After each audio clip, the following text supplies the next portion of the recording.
Estás escuchando Edubim te invita a leer, una serie de podcast de la editorial universitaria Villa María. En cada capítulo te mantenemos al tanto de nuestras novedades editoriales. Conversamos con autores, editores y actores de la cultura del libro. En este podcast te acercamos mucho más que libros. Te invitamos a formar parte de nuestra editorial.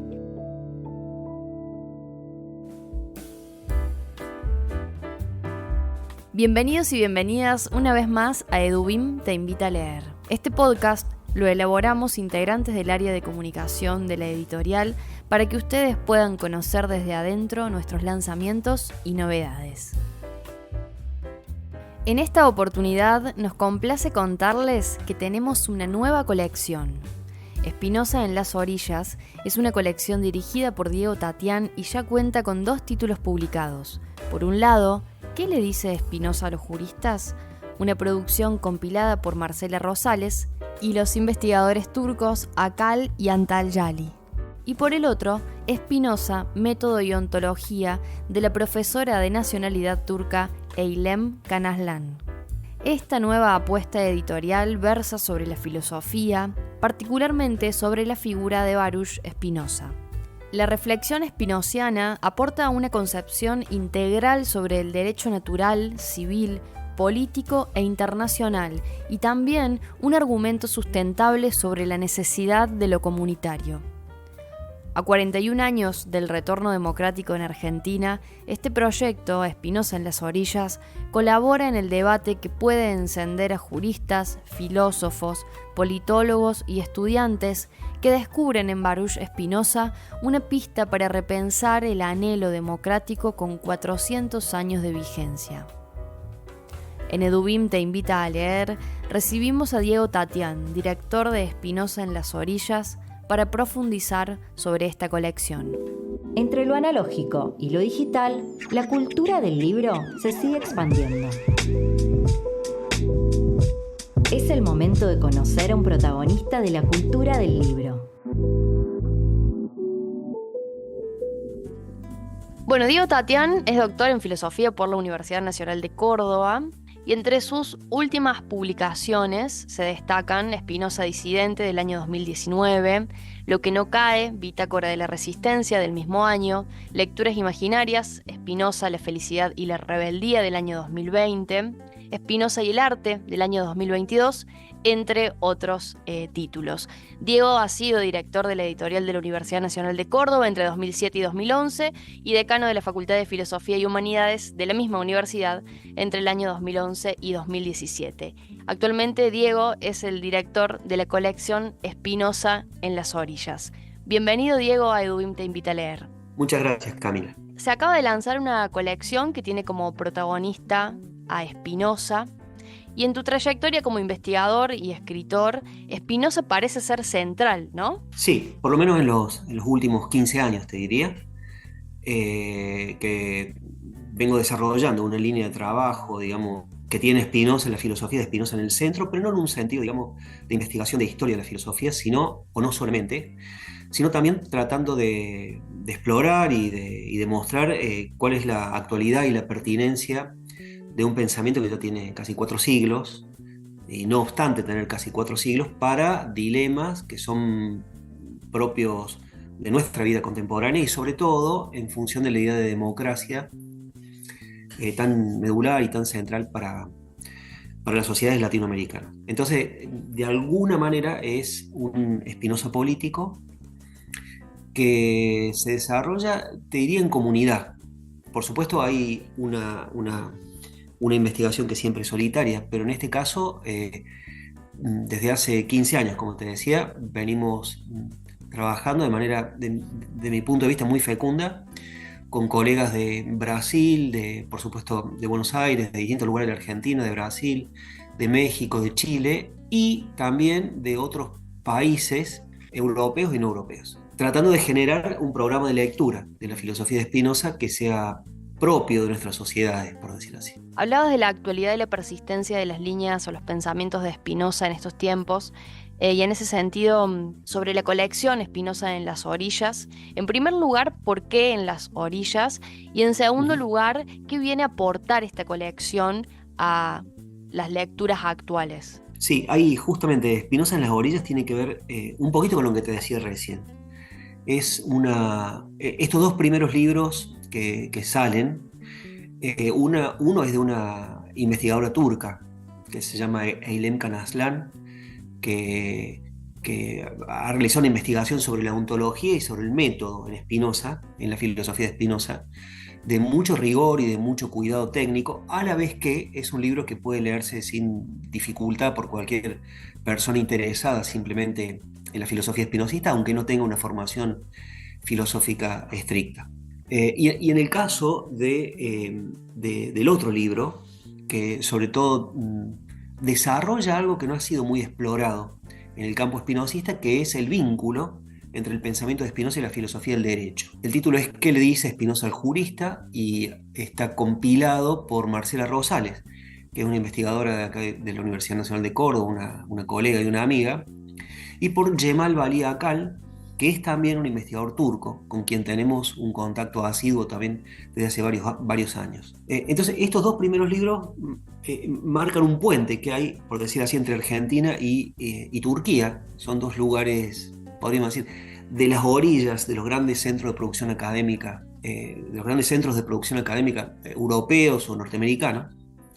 Y así también, digamos, como te decía, prevé la colección la incorporación de estudios de colegas de Brasil, de distintos países de América Latina, pero también orientado por la pregunta sobre un eventual espinosismo chino, un eventual espinosismo en ruso o en cirílico, árabe, en fin, ver un poquito qué se está investigando en países que nosotros llamamos de las orillas, para no decir periféricos, por decir así, esta es una palabra poética que remite a la tradición literaria argentina, ¿no? A Borges, pero no solamente. Y entonces, bueno, si esta colección tuviera, como esperamos, larga vida, podríamos incorporar un poco, podríamos incorporar resultados de la investigación en esos países con los que entrar en interlocución. Entonces, eso le daría, irrigaría de una actualidad, por decir así, al campo espinosista, que en general está hegemonizado, como en casi toda la filosofía y los autores del canon o clásicos, por los países centrales, por decir así. Entonces, una apuesta no chauvinista ni nacionalista, ni por un nacionalismo filosófico, exactamente al contrario, por visibilizar un poquito o explorar o entrar en conversación con lo que se está haciendo en torno a la figura de Spinoza en países a los que no siempre, cuya bibliografía no siempre es accesible, por ejemplo, para nosotros.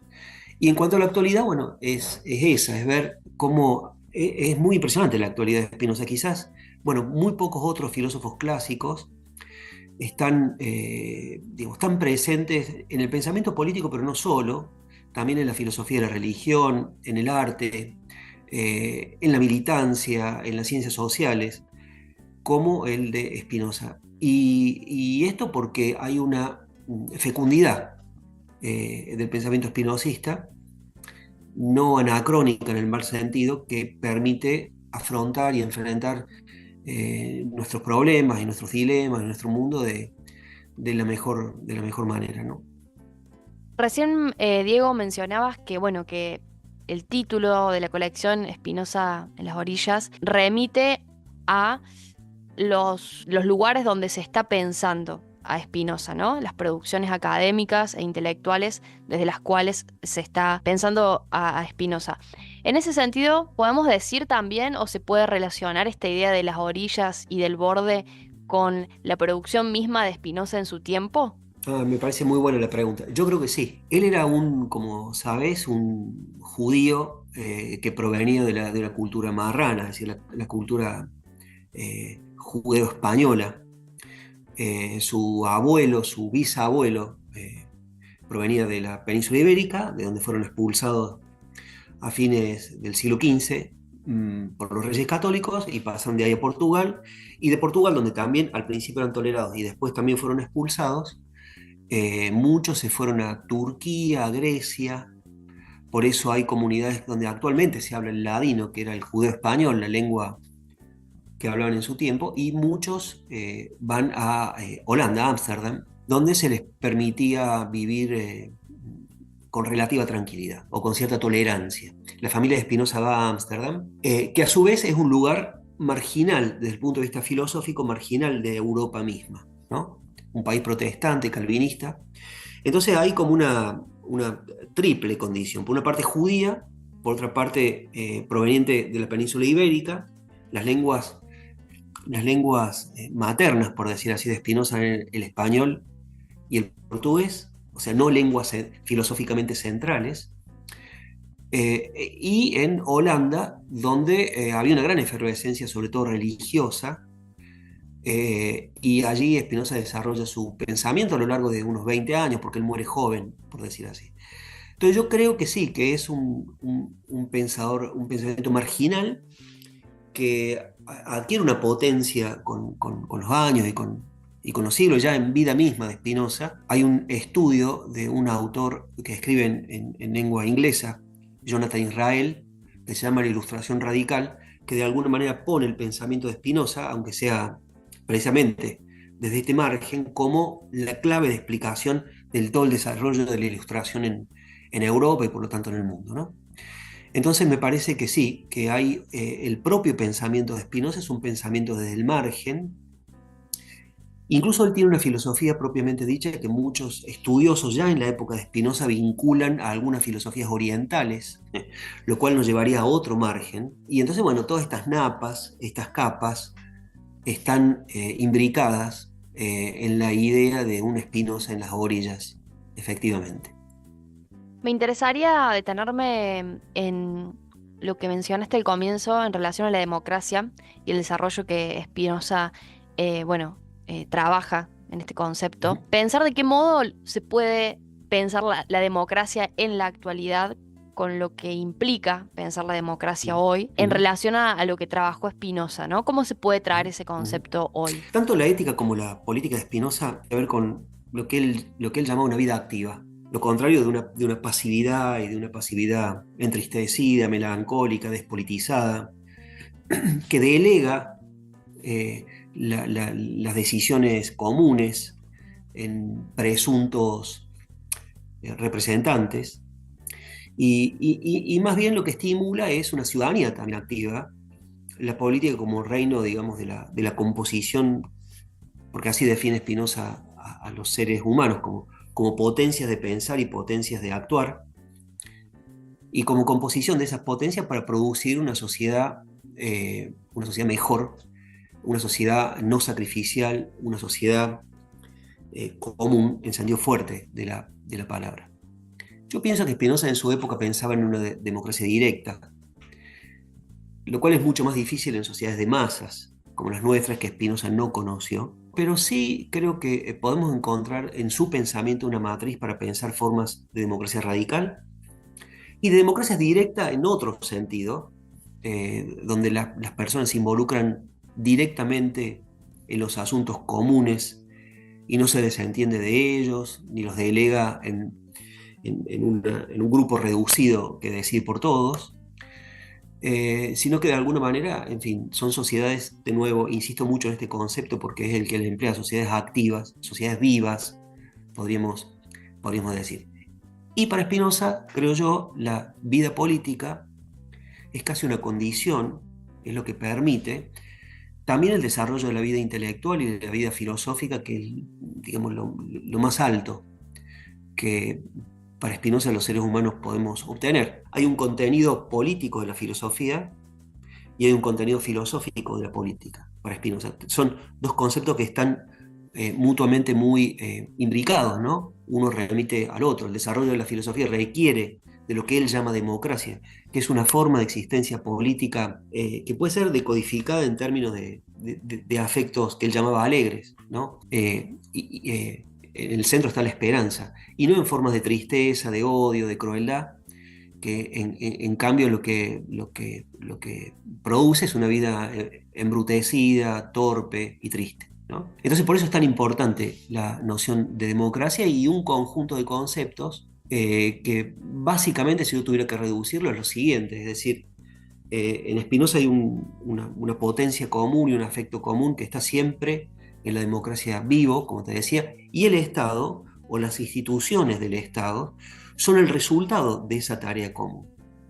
No vienen de otra parte, ni van contra la vitalidad democrática, ni desconfían de esa vitalidad, sino que son el resultado de... Entonces, hay un estímulo de la política que irriga de esa manera a las instituciones que solo de esa manera pueden ser llamadas democráticas, ¿no?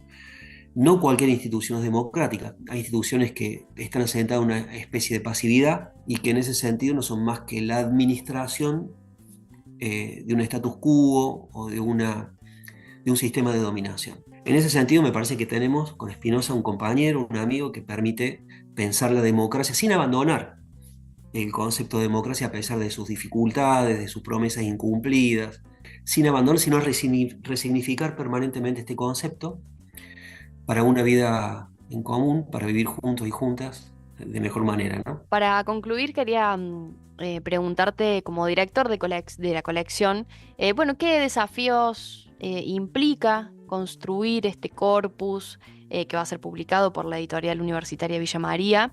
Y si está pensado, o a la hora de diseñar esta colección, se pensó para algún público específico. A mí me cuesta pensar en términos de público, digamos, ¿no? Eso es una cosa que se plantea en el periodismo y también en el mundo editorial. Es un misterio por qué la gente se acerca a ciertos libros y no a otros. Por supuesto, yo creo que la filosofía es un bien común, en sentido fuerte. Cualquiera puede hacer uso de ella y Spinoza lo sabía muy bien. Por ejemplo, en el caso propio de Spinoza hay un concepto muy interesante que fue acuñado por Gilles Deleuze, que es el concepto de espinosismo analfabeto. Juega irónicamente con el concepto del alfabetismo, ¿no? ¿Qué es el espinosismo analfabeto? Es simplemente que a lo largo de los siglos muchas personas sin instrucción filosófica, sin embargo, han encontrado en las ideas de Spinoza algo de interés, un pensamiento para transitar la vida de mejor manera.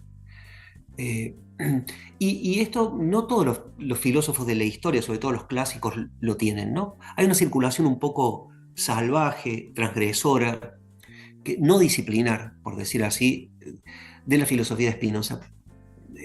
No es una colección, o no aspira a ser una colección, por tanto, para especialistas, o no para especialistas solamente, sino que está ahí para que cualquiera pueda arrimarse y hacer uso, ¿no?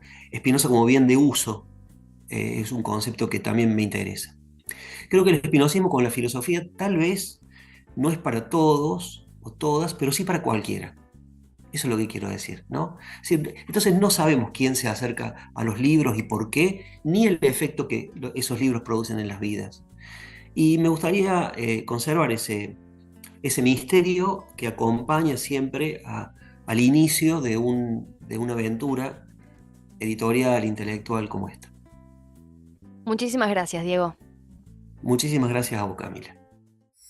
Esto no es solo un podcast de libros, es un podcast de noticias, de buenas noticias.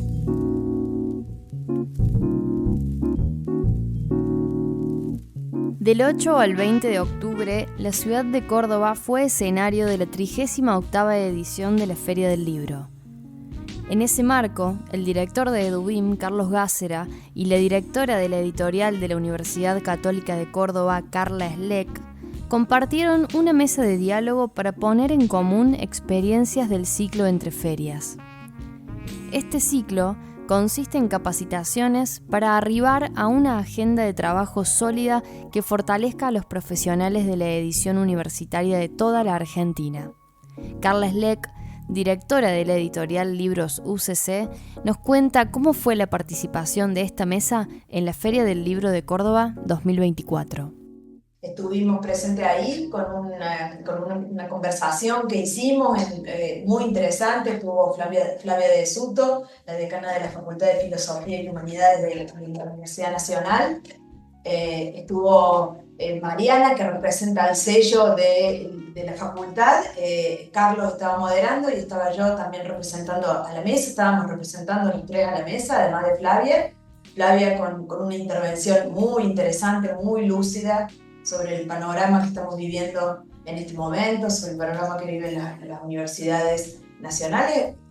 Nosotros, como colegas, sabemos lo que se está viviendo, porque también estamos atravesados por la coyuntura económica, cuando tenemos que salir a pedir presupuesto, cuando tenemos que salir a negociar con los distintos actores que intervienen en la cadena de valor del libro. Sabemos lo que esto está implicando para las universidades y nos solidarizamos con las universidades. Fue un espacio también, y son espacios que nosotros queremos ganar para darle visibilidad a la mesa, porque nos parece que en muchos sentidos la mesa viene a mostrar cosas, viene a mostrar esto que te decía recién, el trabajo que se puede hacer entre las editoriales de universidades privadas y universidades públicas. Queremos también que esa mesa funcione en el marco del Foro de Rectores de la provincia de Córdoba.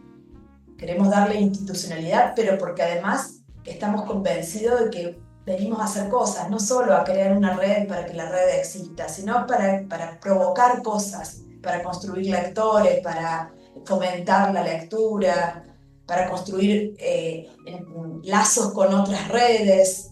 ¿Estás escuchando? Edubim te invita a leer. Hasta aquí llegamos con un nuevo episodio de Edubim te invita a leer. En nuestra web www.edubim.com.ar encuentran el catálogo de nuestros títulos en formato físico y digital. Además, pueden suscribirse al newsletter de novedades para estar al tanto de promociones y descuentos. Mi nombre es Camila Argüello y esto es posible gracias al equipo de comunicación. Carolina Wild en coordinación, Carolina Vázquez en newsletter, Sebastián Perotti en gráficas y audiovisual y Rocío Monasterolo en redes sociales. Hasta la próxima.